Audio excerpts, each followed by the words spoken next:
My name is Holly Browning. This is my head-to-toe assessment for my FNP course at the University of Memphis. It is fall 2023. I will be scanning the room now. The ceiling and the floor, as well as the instruments I will be using today.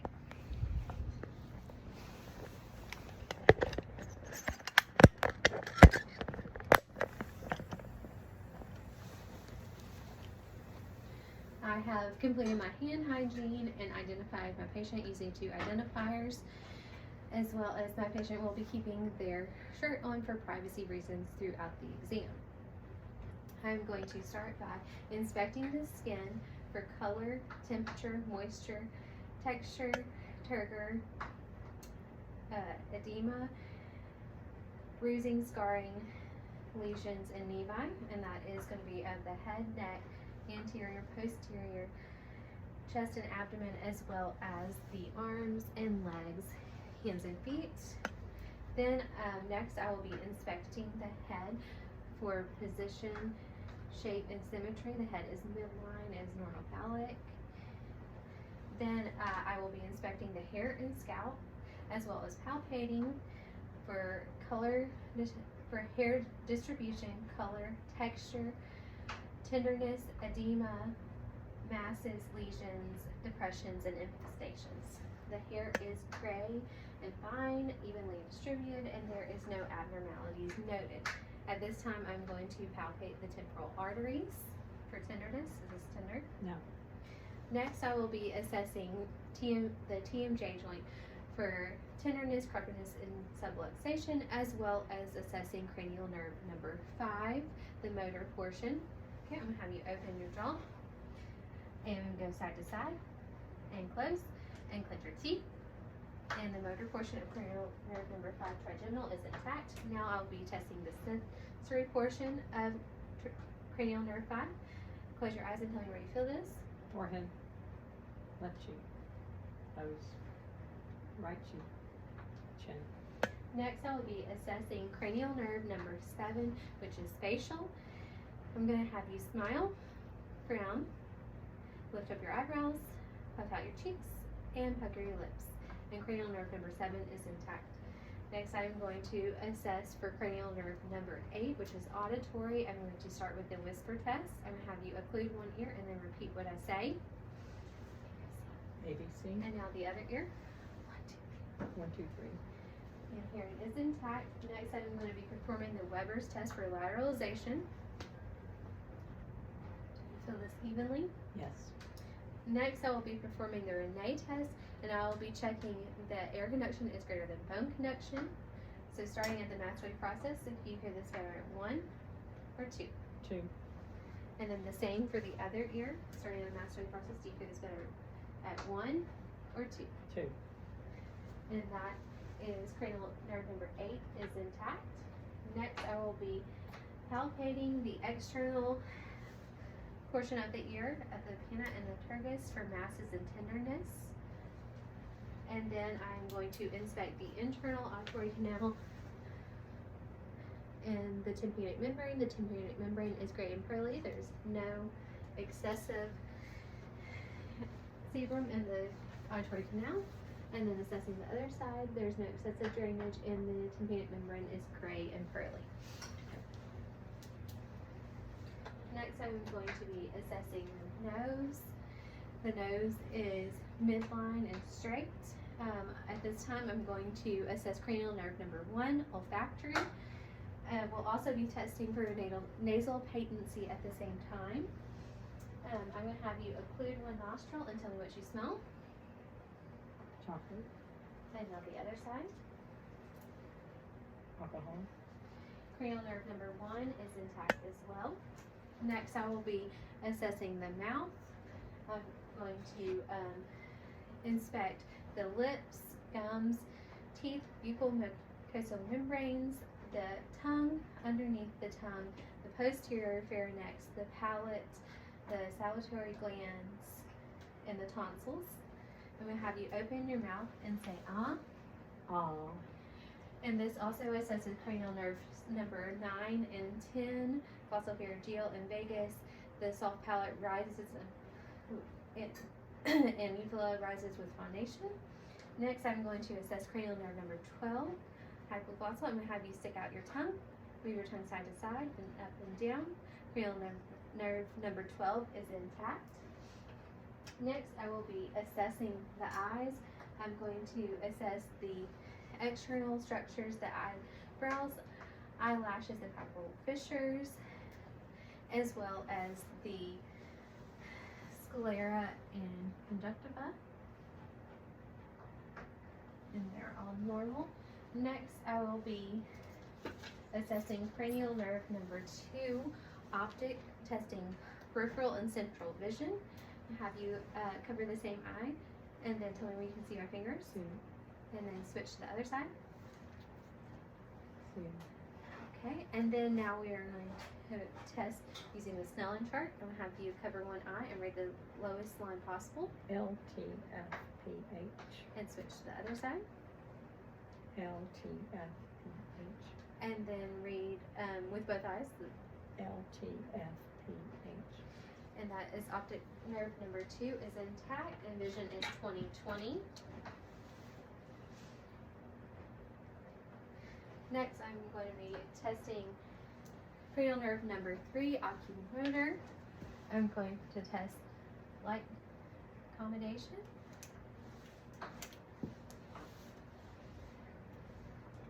And both eyes constrict. Okay, next I am going to have you look at the wall behind me, and then look at the pen light and to your nose and back out.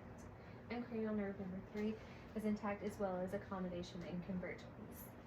Next, I'm going to assess for cranial nerves 3, oculomotor, 4, trochlear, and 6, abducens for extra eye movement. I'm going to have you look straight ahead at me, and then with just your eyes follow my finger.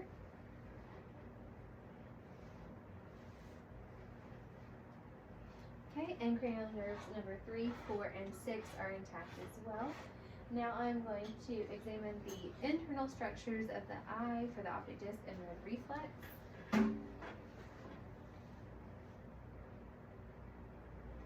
And both are present, and I'm going to check the other side.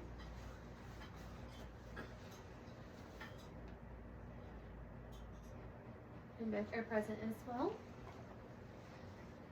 Next, I will be assessing the neck. I'm going to start with the carotid arteries and palpate. Both are present in +2. Now I will also take for any bruise.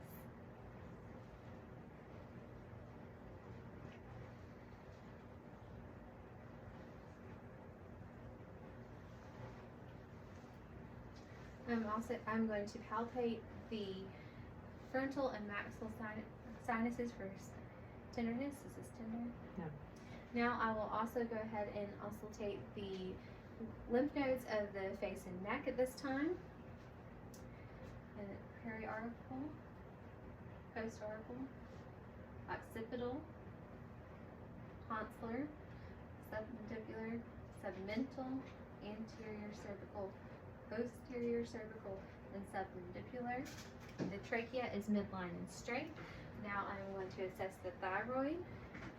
I'm going to have you swallow, and then we're going to just place the other way and swallow, and then swallow with your chin shut. Okay. And there are no nodules present in the thyroid. At this time, I'm going to go ahead and assess the posterior chest. I'm going to have you turn towards the window. I'm going to assess for any gross deformities and symmetry, as well as I'm assessing for any signs or symptoms of respiratory distress, which includes accessory muscle use, retractions, nasal flaring, tripod positioning, cyanosis, and tachypnea. None are present at this time. First, I'm going to assess for chest symmetry. I'm going to breathe in and out. Okay, and then next I am going to assess for tactile fermentus. I'm going to have you say 99 as I move my hands down. 99. Okay, and now I'm going to percuss the lung fields. checking for resonance.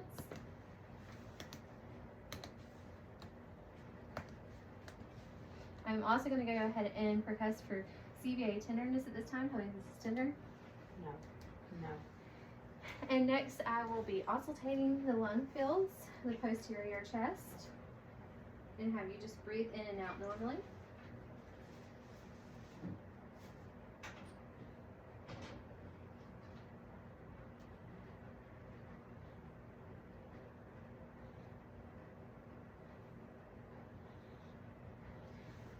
Next, I will be auscultating for agaphony, so I'm going to have you say EE as I listen to your lung fills.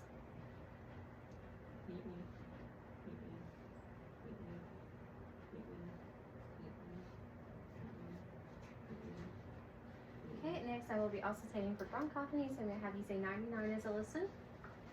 99.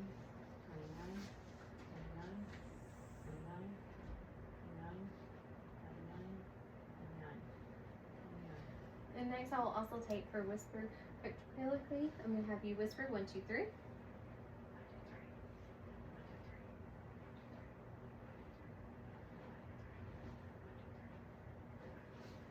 Okay, and then that concludes the posterior chest. I'm going to have you turn to the front now so I can auscultate the anterior chest. Again, looking for any deformities and symmetry. I'm going to go ahead and palpate chest symmetry at this time.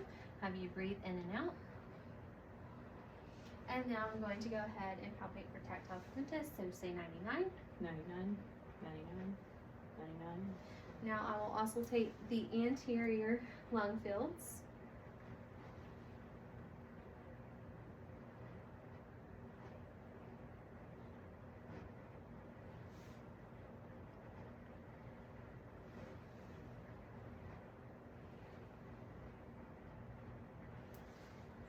And that completes the lung portion. Now I'm going to move on to cardiac. I will start with assessing for cardiac using the diaphragm and then the bell. Starting at the aortic, the second intercostal space, right sternal border, pulmonic, left second intercostal space, sternal border, Erb's point, the third intercostal space, right left sternal border, tricuspid board, intercostal space, left sternal border, and then the mitral at the midclavicular fifth intercostal space. Now I'm going to listen with the bell. Aortic, pulmonic, Erb's point, tricuspid, and mitral. Now at this time I'm going to go ahead and palpate for the PMI. And it is at the left midclavicular fifth intercostal space. And now I'm going to have my patient go ahead and stand at this time. I'm going to have you close your eyes. And I'm assessing for any obvious swaying. And this is the Bromberg test, and it is negative. At this time, I'm also going to go ahead and have you walk to the couch to assess for gait. And gait is normal. And now I'll go ahead and have you sit. And I'm going to have you lay down. I'll have you look to the left and now look to the right, and I'm assessing for JVD. There's no JVD present. Now I will again auscultate with the bell and diaphragm, listening to the heart sounds as well as listening for any bruits at the aortic, pulmonic, Erb's point, tricuspid, mitral, and again the aortic, pulmonic, Erb's point, tricuspid, and mitral. Now I'm going to palpate over these same points. I am looking for any obvious heaves, lifts, as well as palpating for throws. Aortic, pulmonic, Erb's point, tricuspid, and mitral. And that completes the cardiac portion. Now I will move to the abdomen. I'm going to be inspecting the abdomen for any contours and symmetry. The abdomen is symmetric, so now I'm going to go ahead and assess. Auscultate at this point. Starting at the right lower quadrant. right upper quadrant, left upper quadrant, and left lower quadrant. Vowel sounds are audible and normal active. So now I'm going to percuss for tympani, dullness, and flatness. And now I will palpate the right lower quadrant, right upper quadrant, left upper quadrant, and left lower quadrant. And now I'm going to go ahead and assess at this time, or palpate at this time the liver, have you hold your breath. Now the rib quarter. And then I'm going to go ahead and palpate for the spleen. The spleen is not palpable, you can let your breath go. And now I'm going to go ahead and auscultate for the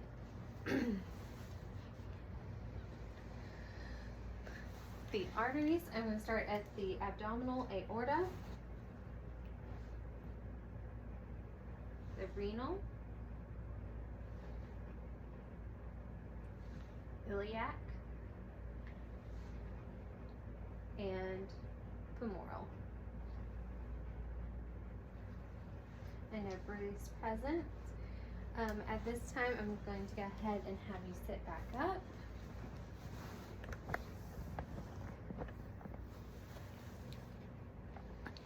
And we are going to start the musculoskeletal portion of the exam. I'm going to start by examining the joints of the hands, wrists, elbows, shoulders, hips, knees, ankles, feet, and toes.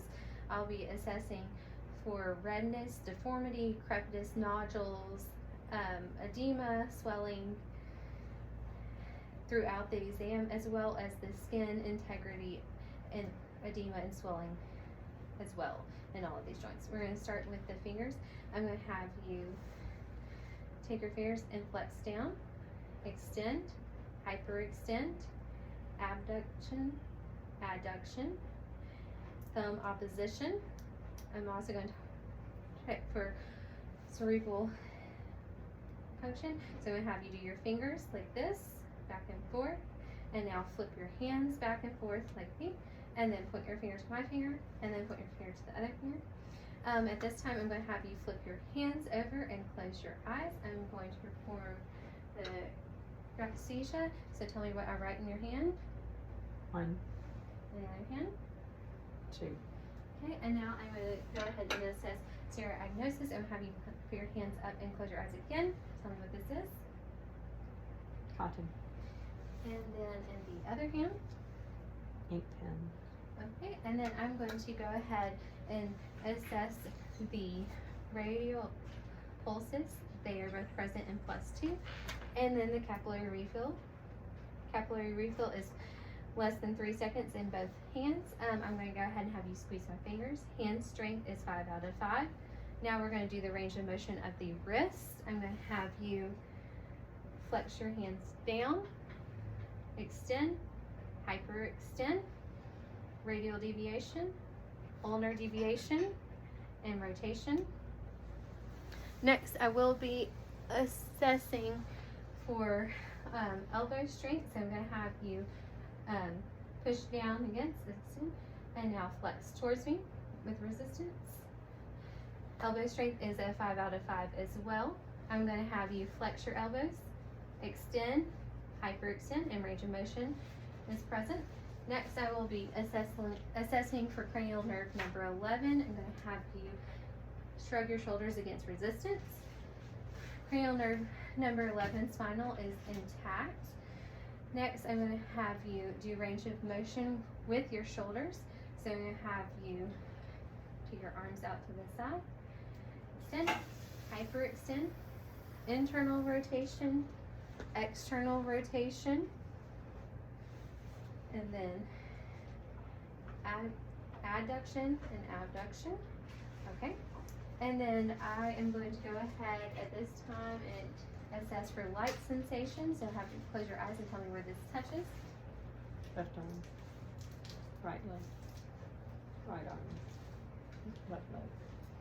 And then I'm also going to go ahead and test for vibratory sensation at the ulnar process. So, and then tell me if you feel this, Yes, and tell me if you can feel this. yes, And then I'm also going to go ahead and assess the medial malleolus as well for vibratory sensation. Can you feel this? Yes. And this. Yes. Those are intact. Now I'm going to go ahead and do the deep tendon reflexes of the upper extremities as well as the lower extremities. Brachioradialis,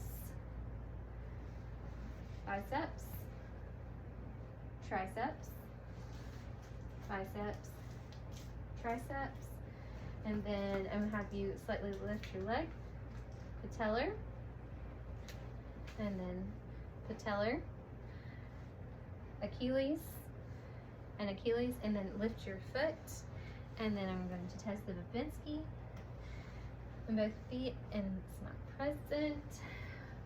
Next, I'm going to go ahead at this time and assess the posterior tibial pulses. They are present in +2. Have you slightly lift your foot for me, and then the dorsal medial pulses are present in +2. Capillary refill in both feet are less than 3 seconds. I'm going to go ahead and assess knee strength at this time. I'm going to have you lift your legs up and pull against me, and then push up against me. Okay, extend your knees out, hyperextend, and then flexion. Knee range of motion and strength is both present. Strength is 5 out of 5. Okay, now I'm going to check the strength in your hips. I'm going to have you press against my hands and push in. Strength is present at abduction and adduction of the hips. And for the safety of the patient, we will not be assessing the hip motion while standing, but we would assess for flexion, extension, hyperextension, circumduction, internal, external rotation, as well as abduction and adduction, which we did do with the strengthening. Next, we will move to the ankles. I'm going to have you lift up your feet and place them in my hands. I want you to flex them down and then push against me. Strengthen the ankles is a 5 out of 5 as well. Now I'm going to have you take your ankles and flex them down, extend, hyperextend, internal rotation, external rotation, and rotate them. Range of motion is present in the ankles. Now I'm going to have you do the toes just like the fingers we did earlier. I'm going to have you flex your toes down, extend, hyperextend, and then abduction, move them away, abduction, move them towards each other. And then that completes that portion of the exam. At this point, I'm going to have you stand so I can assess the cervical and lumbar spine. I'm going to have you go ahead and perform flexion forward. I'm checking for the curvature and position of the back. It is midline and straight with no curvature. Now I'm going to have you do the lumbar portion of the range of motion. I'm going to have you, we just did the flexion, so this will be extension, hyperextension, rotation, and then lateral flexion,